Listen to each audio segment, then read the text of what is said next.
जाए और मेरे नारे का जवाब दे national national conference national conference जनाब अजय सुदोत्रा साहब जनाब अजय सुदोत्रा साहब दिल से स्वागत करता हूँ और इन्होंने मुझे नेशनल कॉन्फ्रेंस नेशनल कॉन्फ्रेंस जनाब अजय सुदोत्रा साहब जनाब अजय सुदोत्रा साहब जनाब सरदार सतपाल सिंह जी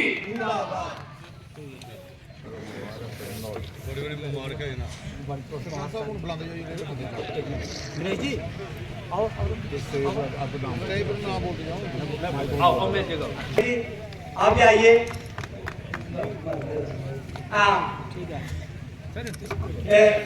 पूर्ण जी मैं आपसे तो अंग्रेजी क्या कहा है आप आइए आप उठे और भी जो ज्वाइन करने वाले हैं वो आ जाए सबके सब थोड़ा वो आ जाए और भी जो अजीत कहा है मैडम शक्ति जी ये रतनचांद जी बसंत राम कहा है ठीक है अजय रामपाल जी हैं वोट से अच्छा भाई थोड़ी बहुत जो मेरे से छोटे हैं वो भी आ जाए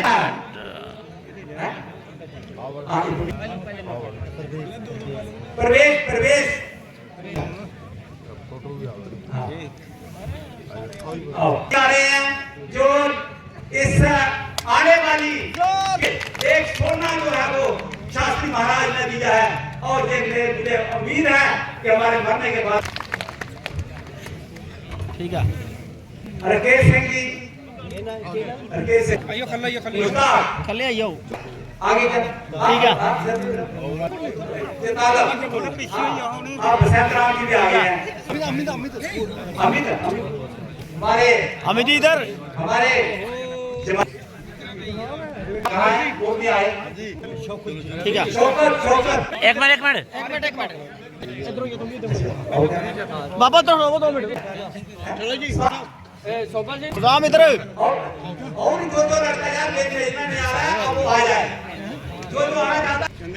आ जाओ ठीक है सलाम ठीक है सर ओके भैया आओ ज्वाइन कर रहे हैं कैप्टन दलजीत सिंह जी 400 ग्राम ठीक है ये हमारे बीच में दोनों कैप्टन मोहम्मद करना चाहता है वो आ जाए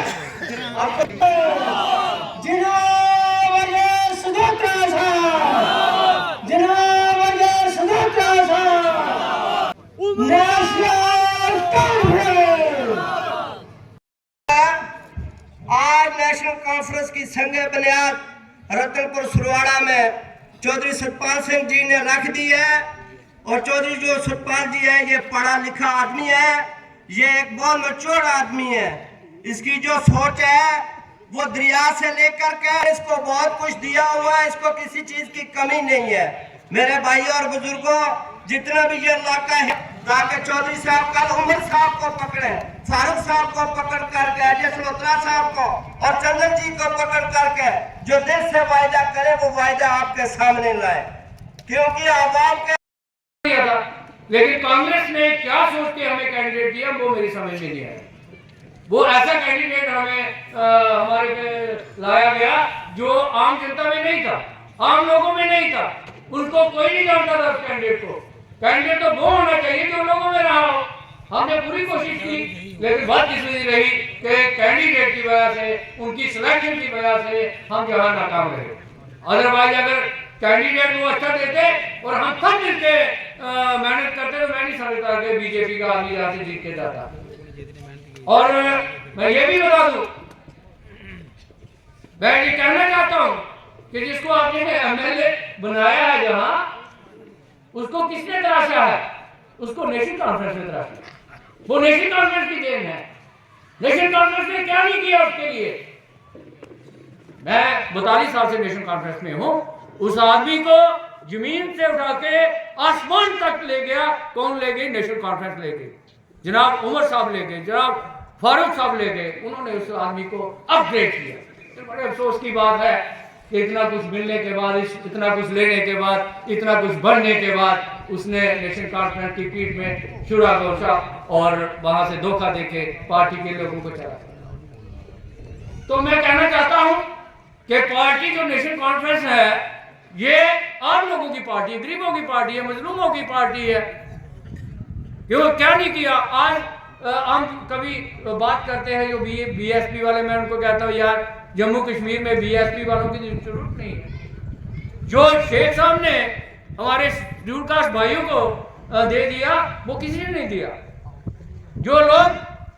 जमीन को जोतते थे, जमीन से फसल उगाते थे, शेख साहब ने आधी जमीनें तो उनको दे दी। आखिरी सांस तक अपने स्कूल के लिए हमें लड़ना है और इसके लिए लड़ते रहेंगे।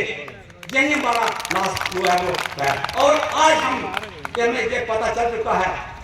अब हम आपसे, आप जनाब के मुंह से हमने सुनना है, लेकिन हमें पता है कि आपने जो हाई सेकेंडरी ओके कर ली है, फाइनल हो गई है। इसके आगे जो प्रोसेस चल रहा है वो भी हमें मालूम है, लेकिन हमने आपके मुंह से सुनना है। मैं इसके आगे इस बात को आगे नहीं रखूंगा, ये आपके मुंह से सुनेंगे हम। अब जो आपने बोलना है, रिक्वेस्ट है कि जहां जो ये नाला पड़ा होगा, आपने आते हुए देखा सर, ये 100 मीटर का नाला है जो आपकी कॉम्पिटेंसी में है। जो 100 मीटर से अगर ज़्यादा होगा तो आपको पार्लियामेंट में अप्रोच करना पड़ेगी। जो दूसरा बड़ा नाला है वो कम से कम 30 मीटर का नाला है, वो सेंट्रल गवर्नमेंट ऑफ इंडिया की हेडेक है। तो उसके लिए सर अगर हो सके तो उसके लिए भी कोशिश करें, लेकिन ये वाला नाला जो है ये आम का टॉप है प्रायोरिटी बेस पर, इसको बढ़ाना है सर। ये आप अपने प्रपोजल में लिख लें या इसके लिए जो भी करना है। हम इसके लिए इसकी वजह से हम बहुत मतलब परेशान हैं इस नारे की वजह से। पिछे भी बीजेपी के एमएलए साहब बनाए हैं, ठीक है। अस भी एमएलए रहा, मैं भी एमएलए रहा, कम से कम 12 साल में एमएलए रहा, 6 साल में एमएलसी रहा। असं जिथे ये ने जगह लगती है पूरा स्कूल बनते ताकि लोगों की डिमांड है। पर ये जी बीजेपी है पिछले 10 साल की खासकर डबल इंजन सरकार रही, इन्हें लोगों ने मसले हल नहीं किए। मगर मैं एक गल हैरानगी भी है कि तुसे बीजेपी की फिर एमएलए बनाएगा। अगर तो स्कूल का इतना दरीना मसला था, इतना सीरियस मसला था, फिर भी तुसे उधर के बीजेपी ने दरअसल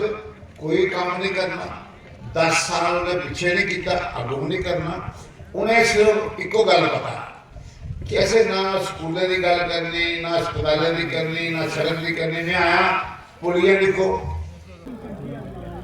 अज इत्थे जिहड़ा पिंड सराड़ा है रतनपुर, इहदे च एक जलसा होया जिहदे इत्थों दे बजुर्ग नौजवान साड़ी मातर शक्ति काफ़ी मौजूद थी। और तुसें देखिया उहदे बाद प्रोग्राम के दौरान इत्थे काफ़ी संख्या लोकें, सैकड़े लोकें ज्वाइन की पार्टी। और उमर अब्दुल्ला और फारूक अब्दुल्ला साहब की क्यादत पर नेशनल कॉन्फ्रेंस के प्रोग्राम पर विश्वास जताया और मैं उन्हें मुबारकबाद दिना और उम्मीद रखना कि वो साड़ी पार्टी मजबूत होगी। और अज का जोड़ा प्रोग्राम था, सतपाल और उनके साथी चंद्र उदय सिंह जी कन्नै आए हैं उत्थे शेर कशीम भवन, साढ़ा पार्टी हैडकुआटर है। उन्हें आख्या जी साड़ी ये मसला है तो असें ज्वाइन भी करनी है। मैं उन्हें एको गल आखी भी ज्वाइन दफ्तर करने की बजाय अस उत्थे करके थोड़े पिंड आने। तो उन्हें उहदे मुताबिक प्रोग्राम रखा। मुश्किलातां इंदियां बड़ियां, कंडी इलाका है, इत्थे गुजर भराएं दियां मुश्किलातां, SC दी आह्लें दी मुश्किलातां। और खासकर सड़क तुसीं दिक्खी लओ, अज 75 साल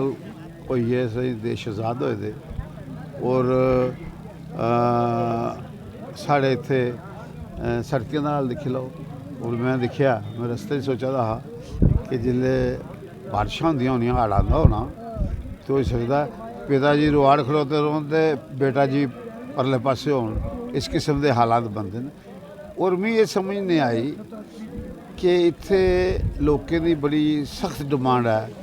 कि स्कूल की हायर सकैंडरी स्कूल किया जा। और ये अजे तक की नहीं किया, हालांकि इत्थे पिछले 2 बारी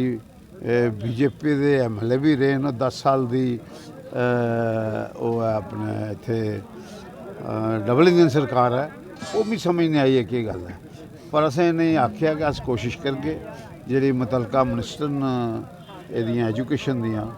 मोहतरमा सकीना इतो जी उनके कन्नै इंदी गलबात करके कि इंदे स्कूल का मसला होए और सड़कें का भी देखिए अस केह् कर सकने और जी गुजर भ्राएं की कोई मुश्किलात है वो जोड़े साढ़े ट्राइबल के मिनिस्टर ने जनाब जावेद राणा साहब उनके कन्नै भी गल करके ताकि इंदियां मुश्किलात हल होन क्योंकि नैशनल कांफ्रेंस सरकार का मकसद ये है कि लोकें च रोना असें अज इत्थे अपनी तकरीर च भी अपने साथियों आख्या भाई लोकें जाओ उन्हें कोई मुश्किलात होए उनके कोल खड़ोवो उन्हें कोई मुश्किलात होए उन्हें लगे पता कि अस कल्ले नहीं है साढ़े कोल देखो नैशनल कांफ्रेंस साथी आई है पर मिगी खुशी है कि सतपाल होंदे आने कन्नै और जेह्ड़े इंदे अज साथी ज्वाइन कीता ओहदे कन्नै असें इत्थे पार्टी की भी काफ़ी मजबूती मिलग